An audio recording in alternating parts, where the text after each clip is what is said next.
رسول اللہ صلی اللہ علیہ وسلم کی لائف کے بارے میں جو ہم پڑھ رہے ہیں اس کا آج 21 سیشن ہے۔ پچھلے 2 سیشنز میں ہم نے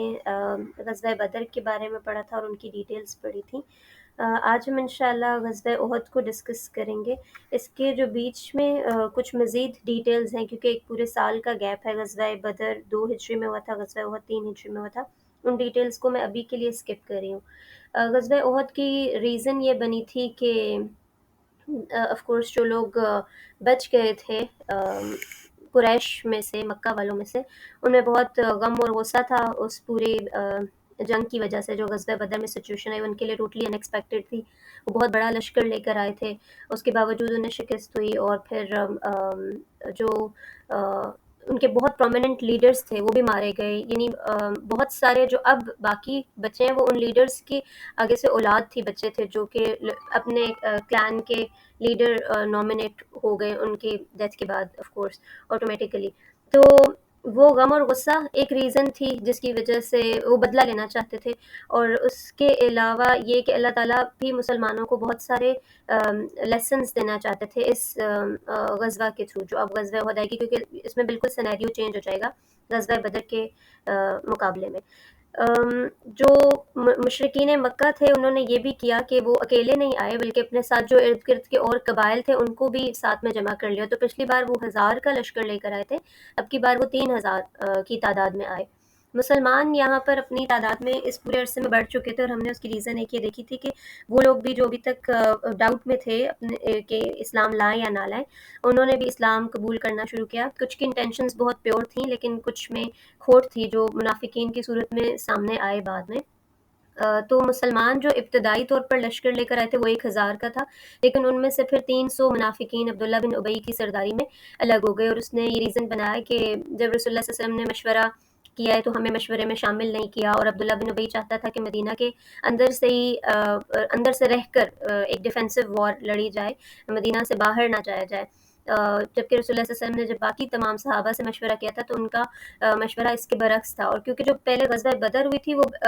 ایک دم سے ہو گئی تھی، اس کی کوئی پلاننگ پہلے سے نہیں کی گئی تھی، تو اس میں بہت سارے لوگ غزوہ بدر میں پیچھے رہ گئے تھے، تو اب وہ بھی غزوہ میں شرکت کرنا چاہتے تھے اور باہر جا کر کفار کا مقابلہ کرنا چاہتے تھے۔ رسول اللہ صلی اللہ علیہ وسلم نے جو میجورٹی رائے تھی اس کو مانا، تو اس وجہ سے۔ اور منافقین کی ایک اور بہت بڑی ریزن یہ بھی تھی کہ وہ باقی مسلمانوں کے دلوں میں بھی ایک وہ شک ڈالنا چاہتے تھے، کیونکہ جب اتنا بڑا گروپ لڑنے کے لیے جا رہا ہو، ایک دم سے ایک پورشن واپس چلا جائے تو باقی کے دلوں میں بھی خیال آتا ہے، تو ان کی ایک یہ بھی اسکیم تھی۔ خیر وہ تو الگ ہو گئے، اور اس کے بعد پھر جنگ کی ڈیٹیلز رسول اللہ صلی اللہ علیہ وسلم نے جو اپنے مخبر تھے ان کو بھیج کر پتہ کی، اور پھر ایونچولی وہ دن آیا جس میں غزوہ احد ہوا۔ اس میں میں بہت، کیونکہ جو نریشنس ہیں اس میں بہت زیادہ ڈیٹیلز ہیں، اور عموماً خواتین کو ان ڈیٹیلز میں اتنی زیادہ دلچسپی ہوتی نہیں جتنی مرد حضرات کو ہوتی ہے، تو میں بھی ان ڈیٹیلز کو اسکپ کروں گی۔ بالکل بریفلی ہم جنگ کو ڈسکس کریں گے، لیکن میرے لیے زیادہ امپورٹنٹ اس جنگ کے بعد جو لیسنس ہیں جو مسلمانوں نے لرن کیا اور آج تک ہم بھی لرن کر سکتے ہیں، ان میں میرا زیادہ فوکس ہے، تو ہم انشاءاللہ اس کو ڈسکس کریں گے۔ تو جنگ کا جو بالکل آغاز تھا اس میں تو مسلمانوں کو فتح ہوئی، اور یہاں تک نوبت آئی کہ قریش جو ہے وہ میدان جنگ کو چھوڑ کر بھاگنے لگے نہیں۔ بالکل سٹارٹ میں اللہ تعالیٰ نے مسلمانوں کو وکٹری دی، لیکن جیسے وہ وہاں سے اپنی جگہ کو چھوڑ کر بھاگنے لگ گئے تو کچھ لوگ تھے جن کو رسول اللہ صلی اللہ علیہ وسلم نے ایک پہاڑی کے اوپر بیک سائڈ پر پروٹیکٹ کرنے کے لیے تعین وہاں پر ان کا کیا ہوا تھا کہ آپ یہاں سے نہیں ہٹیں گے۔ یہاں تک بھی نریشنز میں ملتا ہے کہ انہیں کہا گیا کہ اگر تم دیکھو کہ پرندے ہمیں نوچ کر کھا رہے ہیں اور ہمارا مطلب بالکل دشمن نے تو طے کر دیا، اس کے باوجود آپ نے اپنی اس اسٹیشن اور اس جگہ کو نہیں چھوڑنا۔ لیکن جب ان مسلمانوں نے دیکھا کہ کفار جو ہیں وہ میدان جنگ سے بھاگ رہے ہیں، اور اب یہ ٹائم آ گیا ہے کہ مال غنیمت اکٹھا کیا جا سکتا ہے یا ہمیں لازمی طور پر کامیابی مل گئی، انہیں اس بات کا یقین ہو گیا تھا، تو انہوں نے اپنی اس جگہ کو چھوڑا، آلدو جو وہاں پر ان کے لیڈر تھے وہ اس بات کو مسلسل کہہ رہے تھے کہ آپ کو اس جگہ کو چھوڑ کر نہیں جانا ہے۔ تو اس کا نقصان یہ ہوا کہ حضرت خالد بن ولید جو اپنی ایک چھوٹے سے گروپ کو انہوں نے بھی پیچھے رکھا ہوا تھا اور وہ گھوم کر چکر لگا کر آ رہے تھے، انہوں نے اس موقع سے فائدہ اٹھایا، وہ ابھی تک مسلمان نہیں ہوئے تھے یقیناً، تو انہوں نے اپنے جو سوار تھے ان کے ساتھ اس جگہ پہ حملہ کرنا شروع کیا۔